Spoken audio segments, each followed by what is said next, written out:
Şükür sana Allah'ım, bugünüme sabahıma. Ürəyimdə bir ümid var, sen baxırsan halımıza. Şükür sana Allah'ım, yolumu düz saxla hər an. Qəlbim yorulsa da bəzən sen verirsən mənə güman.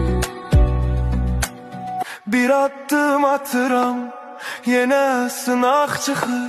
Dünya bəzən gülür, bəzən də yandırır. Amma mən bilirəm, tək deyiləm heç vaxt. Sənin adın var içimdə, mənə yetər bu haqq. Evimə bərəkət, canıma səhət, qəlbimə təmizlik, dilimə məhəbbət. Hər kəs öz payını halal qazansın, Allahın nuru ilə qaranlıq dağılsın. Ya Rabbim gəncə güc ver, yaşlıya səbr. Qəmli olan ürəklərə biraz rahatlıq ver.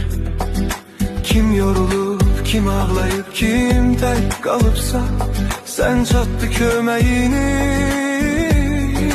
gecikmə Allah'ım. Şükür sənə Allah'ım, bugünümə sabahıma.